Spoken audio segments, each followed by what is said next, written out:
നമസ്കാരം. Face to ഫേസിൻ്റെ പുതിയൊരു അധ്യായത്തിലേക്ക് എല്ലാ പ്രേക്ഷകർക്കും സ്വാഗതം.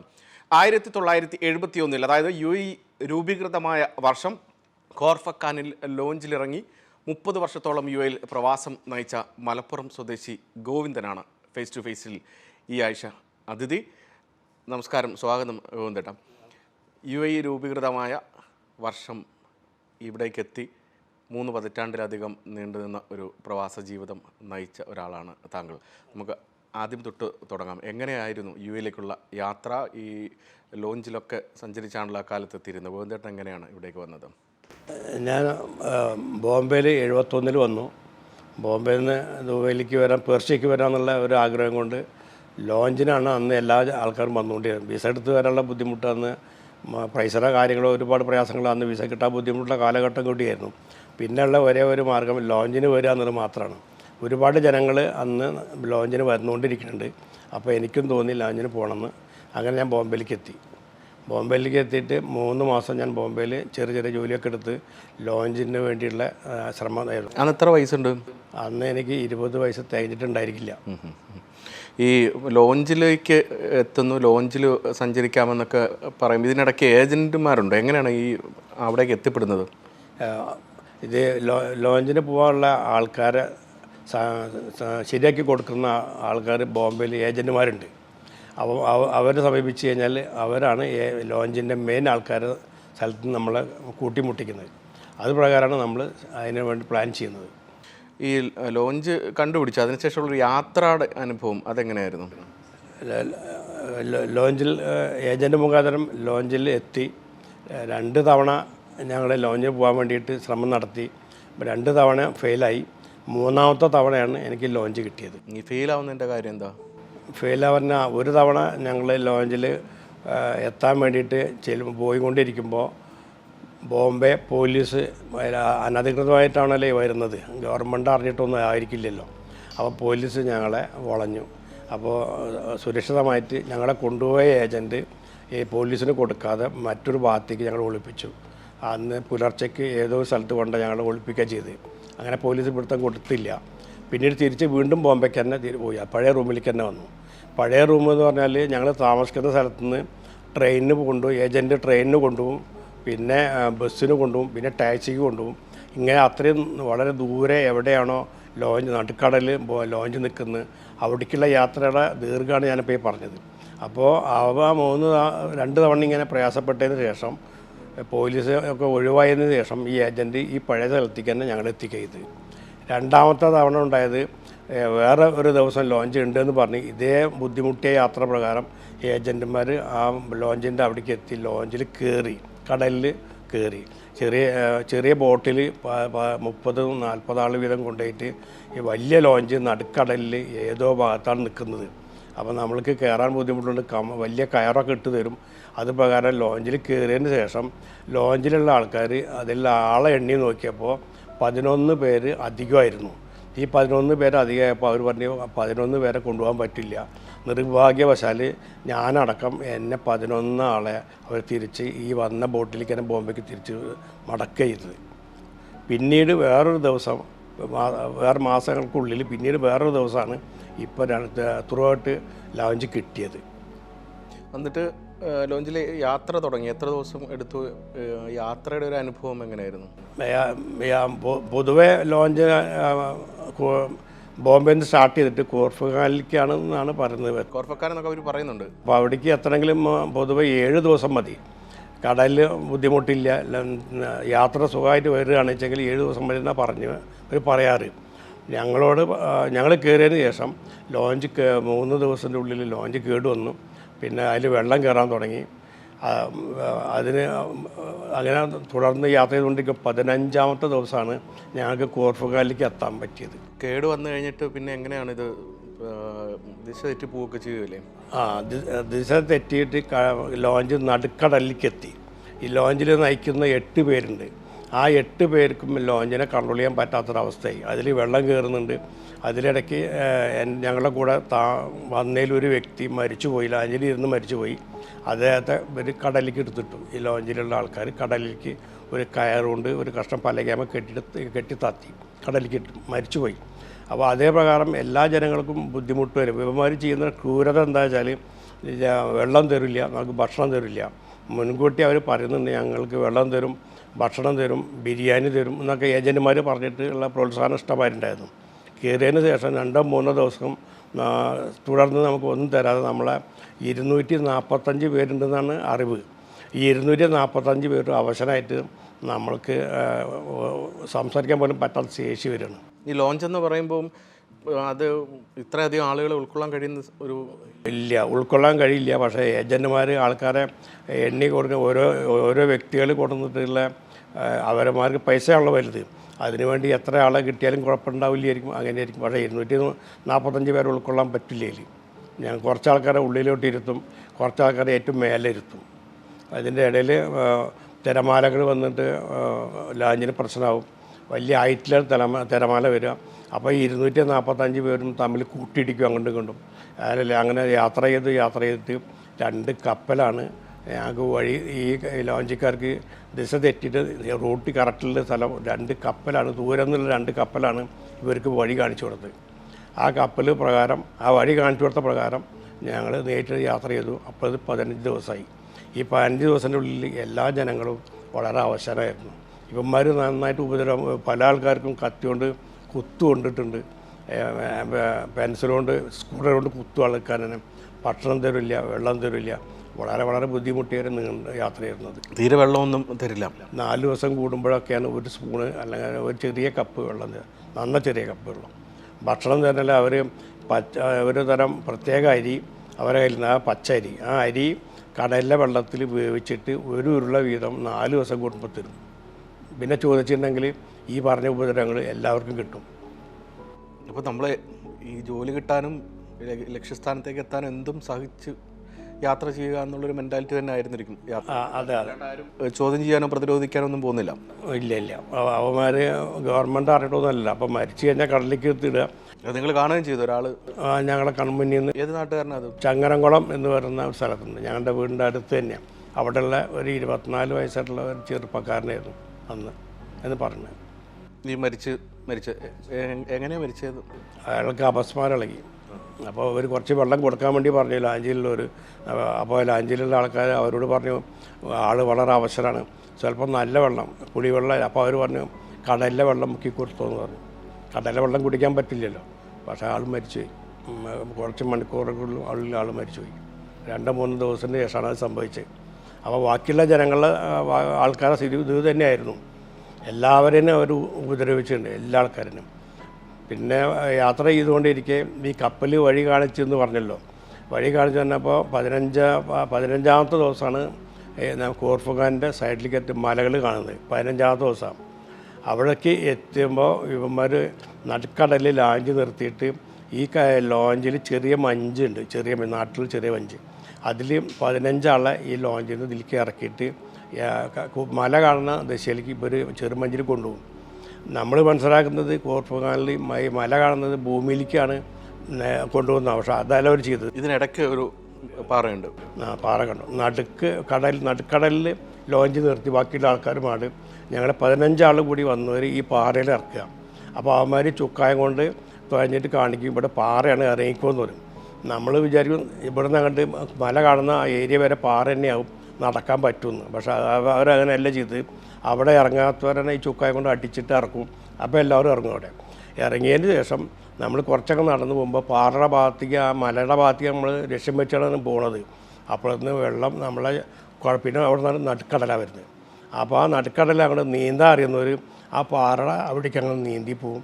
വല്ലാത്തവർ എത്ര ആൾ മരിച്ചു മറ്റൊന്നും പറയാൻ പറ്റില്ല. മിക്കവാറും എന്താ സംഭവിച്ചെന്ന് പറയാൻ പറ്റില്ല. അങ്ങനത്തെ ഒരു അവസ്ഥയായിരുന്നു. അങ്ങനെ എനിക്ക് നീന്താൻ കുറച്ച് ആ പ്രായത്തിൽ അറിയുമായിരുന്നു. അപ്പോൾ ഞാൻ നീന്തി അങ്ങോട്ട് പോകുന്ന ഭാഗത്ത് എൻ്റെ ഒരു നാട്ടുകാരന് അലക്കുകാരൻ ബാവക്ക എന്ന ഒരാളുണ്ട്. അദ്ദേഹം തന്നെ മുന്നേ 15 ആളുകൾ വന്ന ആളാ തോന്നുന്നുണ്ട്. അദ്ദേഹം ബോധം കെട്ടിട്ട് വെള്ളത്തിൽ കമന്ന് കിടക്കുന്നുണ്ട്. അദ്ദേഹത്തിനെയും കൂട്ടിയിട്ട് വേറൊരാളും കൂടെ നീന്തി പോകണമെങ്കിൽ ഇയാളെയും കൂട്ടിയിട്ട് തട്ടി ഞങ്ങൾ കരക്കെത്തിച്ചു. ഈ കരയിലെത്തുമ്പോൾ ഇത് വേറൊരു നാടാണല്ലോ, അപ്പം അനധികൃതമായിട്ടാണ് നമ്മൾ എത്തുന്നത്. UAE രാഷ്ട്ര രൂപീകരണത്തിന് ശേഷമാണ്. അപ്പം അത്തരത്തിൽ ഭയപ്പാടൊന്നും ഇല്ലായിരുന്നു നമുക്ക്. ഒരു രേഖയില്ല, ഒന്നുമില്ല, പാസ്പോർട്ടില്ല, അവിടെ പരിശോധന അങ്ങനത്തെ കാര്യങ്ങളും ഇല്ലായിരുന്നു. ഒന്നുമില്ല. വളരെ വിജനമായ ഒരു പ്രദേശമാണ്. എങ്ങനെയാണ് ഈ കരയിലെത്തുമ്പോൾ ഉള്ള കാഴ്ചകൾ? ഞങ്ങൾ ഇറങ്ങിയതിന് ശേഷം കുറച്ച് ആൾക്കാർ ഇനി ലോഞ്ചിൽ നിങ്ങൾ വരാണ്ടല്ലോ, അവരെ ഞങ്ങൾ വെയിറ്റ് ചെയ്യാണ്ട് അപ്പോൾ ഇതിന് മുന്നേ വന്ന 15 ആളും കൊപ്പി വന്നതിൽ രക്ഷപ്പെട്ടവരും കൂടെ അവിടുത്തെ കടലോര കോർഫുഖാൻ്റെ കടലോര ഭാഗത്തു കൂടെ നടന്നുകൊണ്ടിരുന്നു. എവിടേക്കാണ് പോകേണ്ടതെന്ന് ദിശ അറിയില്ല. ഭൂമിയിൽ പോയിട്ട് നമുക്ക് ഒരാൾ ചോദിക്കാനും നമുക്ക് വകുപ്പില്ലല്ലോ. അപ്പം നടന്നുകൊണ്ടിരിക്കുന്ന സമയത്ത് ഈ ബോധം കെട്ട ആളില്ലേ, ഭാവക്കാരനാൾ, അദ്ദേഹത്തിനെ വിളിച്ചിട്ട് കുറച്ച് നാൾ കഴിഞ്ഞപ്പോൾ പുള്ളിക്ക് നടക്കാൻ വയ്യാണ്ടായി. അപ്പോൾ ഞങ്ങൾ കുറേ ബുദ്ധിമുട്ടിയ സമയത്ത് ഇദ്ദേഹത്തിൻ്റെ കടലോരത്തിൻ്റെ ഒരു ഗുഹ കണ്ടു. അവിടെ ഇരുത്തിയാളെ. അപ്പോൾ അതിൻ്റെ ഇടയിൽ എനിക്ക് വസൂരി പിടിച്ചു. ലോഞ്ച് വെച്ചിട്ട് എനിക്കടക്കം 15 പേർക്ക് വസൂരി പിടിച്ചു. അപ്പോൾ ഈ ബാവക്കാരൻ്റെ പേരിൽ ഡ്രസ്സൊന്നും ഇല്ലാണ്ട് ആയിരുന്നു കടലിൽ ഇയാൾ കെട്ടുന്ന പൊന്തി കെട്ടുന്നത് കണ്ടത്. അപ്പോൾ അദ്ദേഹത്തിനും കൂടിയിട്ടാണ് ഞങ്ങൾ നടക്കുന്നത്. കടലോരത്ത് കൂടെ എവിടേക്കാണ് പോകണമെന്ന് ലക്ഷ്യമില്ലാണ്ട് നല്ല നടക്കുക തന്നെ. അപ്പോൾ ട്രക്ക് വന്നിട്ട് 3 അറബികളാ തോന്നുന്നുണ്ട്, ആരാ പറയാൻ പറ്റില്ല, 3 പേര് വന്നിട്ട് ഞങ്ങളെ അടിച്ച് വലിയ ചൂരിലോണ്ട് അടിച്ചിട്ട് ഈ ട്രക്കിൽ കയറ്റി. അപ്പോൾ ഉള്ള ഒരു 10-30 പേര് കാണും തോന്നുന്നുണ്ട്. ഇവർ എന്ത് ചെയ്തു വെച്ചാൽ ഒരു പ്രത്യേക യാർഡിൽ കൊണ്ടുപോയിട്ട് വളച്ചിട്ട് വരും, പൂട്ടിയിട്ട്. അപ്പോൾ ഞങ്ങൾ പറഞ്ഞു, ഞങ്ങൾ ഇങ്ങനെ ബുദ്ധിമുട്ടി ജോലി അന്വേഷിച്ച് വന്നാണ്, ഞങ്ങളെ ഉപദ്രവിക്കരുത്, തോക്കിണ്ടവരിൽ. അപ്പോൾ ഞങ്ങൾക്ക് വിശക്കുന്നുണ്ട്, ഞങ്ങൾക്ക് ഇത്ര നാൾ ഭക്ഷണം കിട്ടിയില്ല എന്ന് പറഞ്ഞപ്പോൾ അവർ നല്ലൊരു ഉപകാരം ചെയ്തത് വലിയൊരു കെട്ട് ഈത്തപ്പഴം കൊടുത്തിട്ട് ഞങ്ങൾക്ക് തന്നവിടെ, വലിയ കെട്ട്. പിന്നെ ഒരു ചെറിയ കിണർ കാണിച്ചു തന്നു, ഒരു ചെറിയ റബ്ബറിൻ്റെ ഒരു കൊട്ടുണ്ട്, അതിൽ നിന്ന് വെള്ളം മുക്കി കുടിക്കുക. അതിൽ ഒക്കെ കുടിച്ച് കഴിഞ്ഞതിന് ശേഷം 10-15 മിനിറ്റിന് ശേഷം എല്ലാവർക്കും വയറിളകി ആ സ്പോട്ടിൽ എല്ലാവർക്കും. കാരണം ഒത്തിരി ദിവസങ്ങളായിട്ട് ഒന്നും കഴിക്കാതിരിക്കുകയായിരുന്നല്ലോ. അപ്പോൾ അവിടുന്ന് പോയിക്കൊണ്ടിരിക്കുമ്പോൾ ഒക്കെ കഴിഞ്ഞതിന് ശേഷം വീണ്ടും ഈ യാർഡിലിട്ടിട്ട് പൂട്ടി വരും വീണ്ടും. അപ്പോൾ രാത്രി അതൊക്കെ നടക്കണമൊക്കെ ഫുൾ രാത്രിയാണ്. ഏത് മേഖല? കോർഫക്കാൻ തന്നെയാണോ? കോർഫക്കാരൻ്റെ വളരെ ദൂരെ, എവിടെയാണെന്ന് ഇപ്പോഴും അറിയില്ലേ. അവിടുന്ന് പൂട്ടിയിട്ടതിന് ശേഷം ഈ ഇവന്മാർ പുലർച്ചെ വന്നിട്ട് നമ്മളെ എല്ലാവരെയും ഓരോരുത്തർ തുറന്നു വിടുമ്പോൾ നമ്മളെ കയ്യിലുള്ള ഗ്ലൂക്കോസ് ഉണ്ട്, പിന്നെ ചിലർ വെള്ളി ഉണ്ടായിരുന്നു, ലോഞ്ചിന് വരികയാണെങ്കിൽ കരുതി ഉണ്ടാവും, പൈസ കരുതി ഉണ്ടാവും. ഇതൊക്കെ ഇവന്മാർ ലൂട്ട് ചെയ്തു എല്ലാവർക്കും ഒന്നും. എന്നിട്ട് പോയിക്കൊള്ളാൻ പറഞ്ഞു, പിന്നെ പോയിക്കൊള്ളാൻ പറഞ്ഞു. അങ്ങനെ പോയിക്കൊണ്ടിരിക്കുന്ന സമയത്താണ് ഈ ബാവക്ക എന്ന് പറഞ്ഞ ആൾക്ക് സുഖമില്ലാണ്ട് ഇനി നടക്കാൻ പറ്റണില്ലല്ലോ. അപ്പോൾ അദ്ദേഹത്തെ ഞങ്ങൾ ഈ ഗുഹയിലിട്ടിട്ട് ഞങ്ങൾ പോയത്. പിന്നീട് അയാൾ വേറൊരു സമയത്ത് രക്ഷപ്പെട്ട് അയാൾ തിരിച്ചെത്തി. അവിടുന്ന് 3 ദിവസം രാവും പകലും നടന്നിട്ടാണ് കോർഫുഖാനിലേക്ക് എത്തിയത്. ഈ യാത്രയിൽ 3 ദിവസം നടന്നു. അപ്പോൾ രാത്രി 3 ദിവസം ചെറിയ പള്ളികൾ ഈ പറയുന്ന ആളുകൾ കൊണ്ടുപോയി അടച്ചിട്ടിട്ട് തിരിച്ച് തുറന്ന് വിട്ടതിന് ശേഷം, അത് പിറ്റന്ന നേരം പുലർന്നതിന് ശേഷം. അപ്പോൾ പിന്നെ ഞങ്ങൾ അവിടുന്ന് അങ്ങോട്ട് 3 ദിവസം വളരെ ബുദ്ധിമുട്ടിയുള്ള യാത്രയായിരുന്നു. ലാഞ്ചുകളിൽ ബുദ്ധിമുട്ടിയാലും കൂടുതൽ കഷ്ടപ്പാട് പിന്നീട് വന്നു. മരുഭൂമിയിൽ കൂടെയുള്ള യാത്ര, മരുഭൂമികളിൽ തന്നെ. അപ്പോൾ നടന്നിട്ടാണ് 3 ദിവസം നടന്നപ്പോൾ രാത്രിയാകുമ്പോൾ എവിടെയും കിടക്കണമല്ലോ. അല്ലെങ്കിൽ എന്താ ചെയ്യണമെന്ന് അറിയാണ്ടായിരിക്കുമ്പോൾ എപ്പോഴേലും ചെറിയ പള്ളികൾ കാണും. അപ്പോൾ അവരോട് പറയുമ്പോൾ അവരിവിടെ നിന്ന് കിടന്നോന്ന് പറയും. അപ്പോൾ അങ്ങനെ 2-3 ദിവസമാണ് കോർഫുഖാൻ എന്നാണ് സ്ഥലത്തേക്ക് എത്തിയത്. കോർഫുഖാനിലേക്ക് എത്തുമ്പോൾ അവിടെ നമ്മളെ മലയാളീസിൻ്റെ ഹോട്ടൽ കണ്ടു, ബാർബർ ഷാപ്പ് കണ്ടു, വെജിറ്റബിൾ കട. അപ്പോൾ നമ്മളെ ചെറിയ ഒരു ലൊക്കേഷൻ അവിടെ നിന്ന് ചെറിയ സിറ്റി കോർഫുഖാൻ, ഇന്നുള്ളതല്ല അന്നത്തെ മലയാളികൾ. അപ്പോൾ എനിക്ക് എൻ്റെ സ്ഥിതി എന്തായിരുന്നു വെച്ചാൽ വസൂരി പിടിച്ചിട്ട് വളരെയധികം ചലമൊക്കെ വന്ന് വ്രണങ്ങളായി ഉണ്ടായിരുന്നു മൊത്തം. അപ്പോൾ ആ കോർഫുഖാനിലെ ഹോട്ടലിൽ അവിടുത്തെ ഉസ്താദ് എന്നോട് പറഞ്ഞു, ഇത് നിനക്ക് വസൂരിയാണിത്, അതുകൊണ്ട് നീ പുറത്തുനിന്ന് അങ്ങനെ ഇറങ്ങണ്ട. അവരുടെ ഹോട്ടലിൻ്റെ റൂമുണ്ട് അവിടെ, അതിൽ 10-30 പേര് ഇതിന് മുന്നേ വന്നവരും ഇപ്പോൾ വന്നവരും കൂടി ആ റൂമിലേക്ക് എടുക്കണേ. അപ്പോൾ അവിടുത്തെ ഹോട്ടലിലെ ആ ഉസ്താദ് നല്ല മനസ്ഥിതി ഉള്ളതുകൊണ്ട് എനിക്ക് 2 നേരം കഞ്ഞി തരുമായിരുന്നു എല്ലാ ദിവസവും. എനിക്ക് മാത്രം എൻ്റെ അസുഖങ്ങളുണ്ടായിരുന്നു. മലയാളി ഏത് നാട്ടുകാരനാണ്? തിരൂക്കാർ. ആ ഹോട്ടൽ ഇന്നും അവിടെ ഉണ്ട്. അന്ന് ചെറിയ ഹോട്ടൽ, നാടന്മാരത്തെ പണ്ടത്തെ ഹോട്ടലായിരുന്നു. ഇന്ന് ഭയങ്കര സ്റ്റാൻഡേർഡ് ഹൈ ലെവലുള്ള ഹോട്ടൽ. അവരെ തലമുറയ്ക്കുള്ള ആൾക്കാർ ഇപ്പോൾ നടത്തുന്നത് നല്ല ലെവലിൽ എപ്പോഴും അവർ. പിന്നെ 11 ദിവസം ഞങ്ങൾ ഈ റൂമിൽ കിടന്നു. ഈ ലോഞ്ചിൽ വന്നിട്ടുള്ള ആൾക്കാർ വസൂരി അടക്കമുള്ള 15 ദിവസം ഞാനവിടെ കിടന്നു. 15ാമത്തെ ദിവസം എന്നോട് പറഞ്ഞു, ഒരു ബാർബർ ഷാപ്പ് തിരൂക്കാരുള്ള ഒരാൾ തന്നെയാണ്. അദ്ദേഹം പറഞ്ഞു ഷാർജയ്ക്ക് പോകണമെന്ന് വെച്ചാൽ. അപ്പോൾ ഷാർജ എങ്ങനെയാണ് എന്താണെന്നൊന്നും നമുക്കറിയില്ലല്ലോ. അപ്പോൾ അദ്ദേഹം പറഞ്ഞു, ഇന്നൊരു കാര്യം ചെയ്യും, ഇന്ന് 3 മണിക്ക് നീ എൻ്റെ ബാർബർ ഷാപ്പിൻ്റെ മുന്നിലേക്ക് വന്നോ. ഈത്തപ്പന കൊണ്ടുവന്ന വലിയ ട്രക്കുണ്ട്, വലിയ ട്രക്ക്. അവിടുന്ന് ഒരു അറബി ഇത് കൊണ്ട് ഷാർജയ്ക്കോ ദുബൈക്കോ വിൽക്കാൻ വേണ്ടി കൊണ്ടുവന്ന വലിയ ലോഡ്, അതിൽ നിന്നെ കയറ്റി വിട്ട് ഞാൻ ഹെൽപ്പ് ചെയ്യാം, നീ അത് അയാളെ കൂടെ പോയിക്കോ പറഞ്ഞു ബാർബർ ഷാപ്പ്. അയാളുടെ പേര് മരക്കാർ എന്ന തിരൂക്കാരൻ തന്നെ. ആ പോണ പോക്കിൽ എനിക്ക് മറക്കാൻ പറ്റാത്ത ഏറ്റവും വലിയ എടുത്തു പറയേണ്ടത്, അന്ന് എനിക്ക് 15 ദിർഹംസ് അയാൾ ഫ്രീ ആയിട്ട് എൻ്റെ കയ്യിൽ വെച്ച് തന്നു. ഈ അറബി മരക്കാരെന്ന് പറയുന്ന ആൾ, മരക്കാരെന്ന ആൾ. എന്നിട്ട് അന്ന് 3 മണിക്ക് ഈ അറബി വരും ചെയ്തു. ഈത്തപ്പന കൊണ്ടുവരുന്ന വലിയ ട്രക്കായിട്ട് വന്ന് എന്നെ അതിൽ കയറ്റില്ല. അന്ന് റോഡൊന്നുമില്ല. അപ്പോൾ മരുഭൂമി കൂടെയാണ് വരുന്നത്. ദിർഹം ഉണ്ടോ? ദിർഹംസ് അന്നുണ്ട്, തുടങ്ങിയിട്ടുള്ളൂ.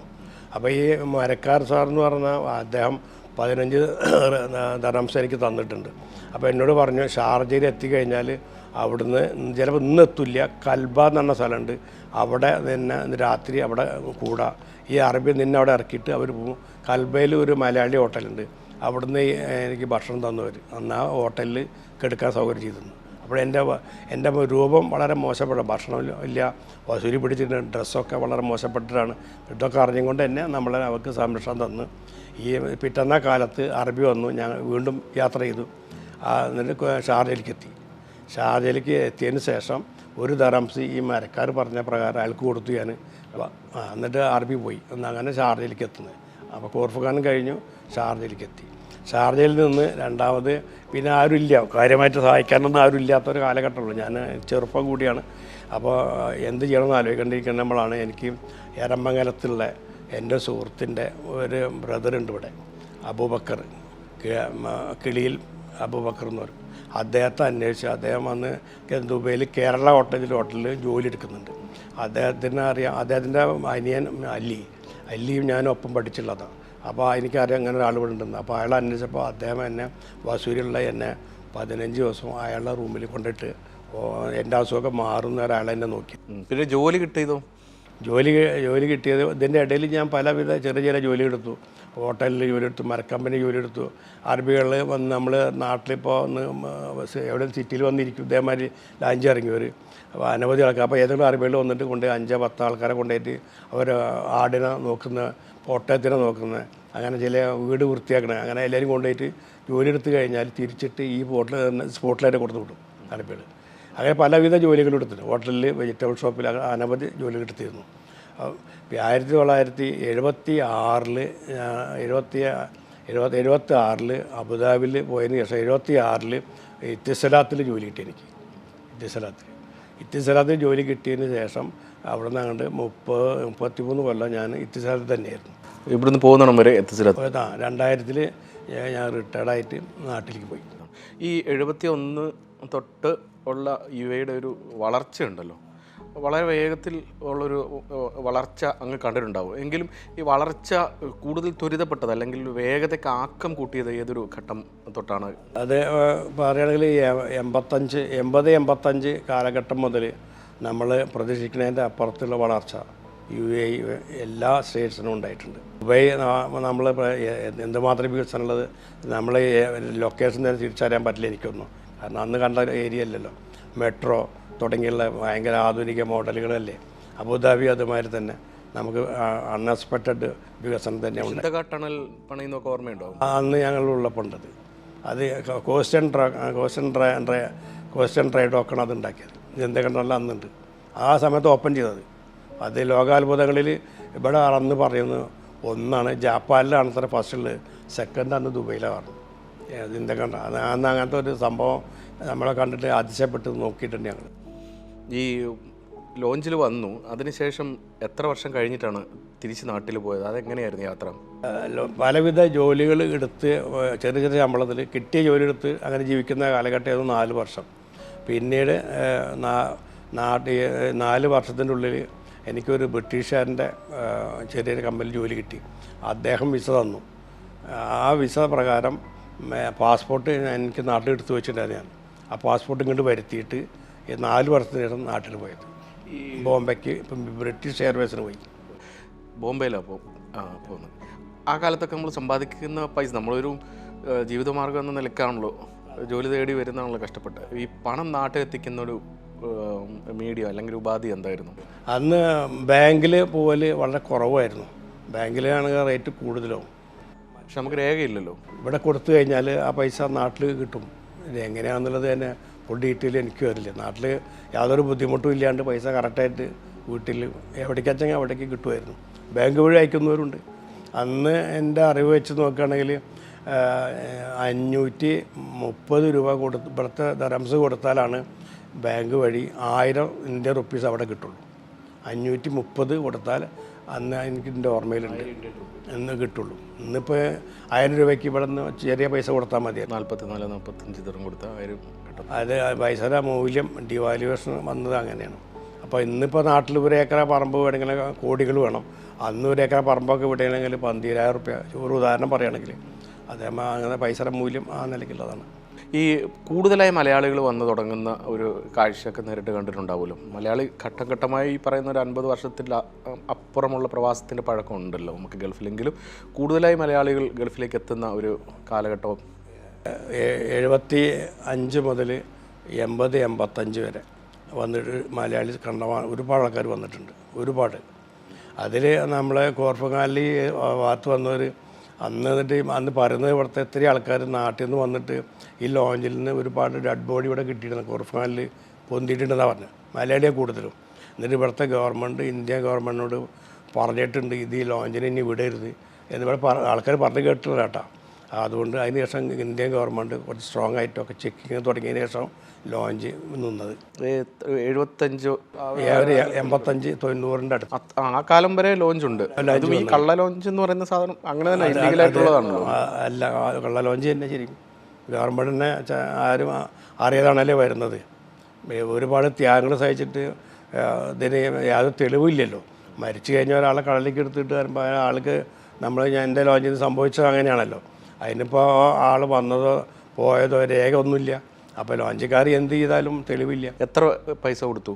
അന്ന് 550 രൂപ കൊടുത്തു ലോഞ്ചിൽ ഇവിടം വരെ എത്താൻ വേണ്ടിയിട്ട്. അപ്പോൾ അവർ പറഞ്ഞ വാഗ്ദാനങ്ങൾ നിങ്ങൾ ചായ തരും, ടൈമിന് പിന്നെ ചോറ് തരും, ആഴ്ചയിൽ ഒരിക്കൽ ബിരിയാണി തരും, ഇങ്ങനെയൊക്കെ പറയും. പക്ഷേ ഇതൊന്നും അവർ തന്നിട്ടൊന്നുമില്ല. അത് തരാട്ട് പറ്റോട്ടില്ലാണ്. 245 ആൾക്ക് ഇതൊക്കെ കൊടുക്കണമെങ്കിൽ ഒരുപാട് എത്ര വേണം? അത് നമ്മൾ നടുക്കടലിൽ കയറി കഴിഞ്ഞാൽ നമ്മൾക്ക് ഏതെങ്കിലും കരയ്ക്ക് എത്തിയാൽ മതി, ഇനി ഗൾഫിലേക്ക് പോകണ്ട, ഞങ്ങൾക്ക് ഏതെങ്കിലും ജീവൻ നേർത്താൻ വേണ്ടി ഏതെങ്കിലും കരയ്ക്ക് എത്തിക്കുന്ന ഇവർ അറബ് ഹിന്ദിയോ അറിയുന്നവർ അതിലുള്ളവർ പറഞ്ഞിട്ടുണ്ട്, ലാഞ്ചിക്കാർ പറഞ്ഞിട്ടുണ്ട്. പക്ഷെ അവരൊന്നും അനുസരിക്കില്ല. എന്തേ പറയുന്നുണ്ടെങ്കിലും അവർ നമ്മൾ ഉപദ്രവിക്കാൻ നിൽക്കുള്ളൂ. അത്രയും ത്യാഗങ്ങളാണ് ലാഞ്ചി വരുന്ന ത്യാഗങ്ങൾ. ഈ 2000-ലും റിട്ടയർ ചെയ്ത് പോയല്ലോ.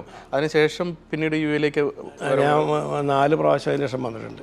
മക്കളുണ്ട് ഇവിടെ, അവർ വിസിറ്റിംഗ് അയച്ചു തരും. അപ്പോൾ ഞാൻ വരാറുണ്ട്. 2000-നൊക്കെ ശേഷം വല്ലാത്ത രീതിയിൽ അത്ഭുതപ്പെടുത്തുന്ന കാഴ്ചകളാണല്ലോ, വളർച്ചയുണ്ടല്ലോ. അത് ഇങ്ങനെ കാണുമ്പോൾ അന്നത്തെ കാലവും ഇന്നത്തെ കാലവും തമ്മിൽ എന്താണ് തോന്നുന്നത്? വളരെ സന്തോഷം.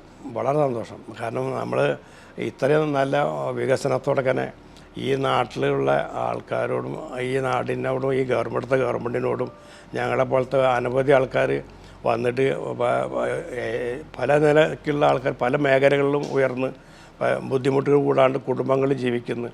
അതിന് ഈ നാടിനോടും ഈ ഗവൺമെൻറ്റിനോടും എത്ര നന്ദി പറഞ്ഞാലും അവസാനിക്കില്ല. നമ്മളെ മലയാളീസ് പ്രത്യേകിച്ചും എല്ലാ നാട്ടുകാരും ഇവിടെ വന്നിട്ടുണ്ട്. മദ്രാസിലുള്ള ആൾക്കാർ വന്നിരുന്നു, ബംഗ്ലാദേശിൽ നിന്ന് വന്നിരുന്നു, അതേമാതിരി ശ്രീലങ്കയിൽ നിന്ന് വന്നിരുന്നു ലോഞ്ചിന്. ഇവർക്കൊക്കെ തിരക്കില്ലാത്ത ആ കാലത്തുള്ള അതിനനുസരിച്ച് ജോലിയും കിട്ടിയിട്ടുണ്ട്. ചെറിയ ശമ്പളമായിരിക്കും, എന്നാലും അത് മതി അന്നത്തെ കാലത്ത്. എന്നാൽ ഇവിടുത്തെ ഗവൺമെൻറ് നമുക്ക് എല്ലാവർക്കും ഇത്ര ആനുകൂല്യങ്ങൾ തന്നല്ലോ. അതിന് എന്നും ഞാനും എൻ്റെ കുടുംബം എന്നെ ഇതിന് വേണ്ടി സഹായിച്ചിട്ടുള്ള ലാഞ്ചിന് വരാൻ വേണ്ടിയിട്ട് എന്നെ എനിക്ക് വേണ്ടിയിട്ട് ത്യാഗം സഹിച്ച ഒരുപാട് ആൾക്കാരുണ്ട്. അവരോടും ഈ അബുദാബി ഈ UAE ഗവൺമെൻറ്റിനോടും എന്നും ഞാൻ എൻ്റെ കടപ്പാട് അറിയിക്കുകയാണ്. ഓക്കെ, വളരെ നന്ദി. ഇത്രയും വിശേഷങ്ങളും കഥകളും അനുഭവങ്ങളും ഒക്കെ പറഞ്ഞതിന് താങ്ക് യു.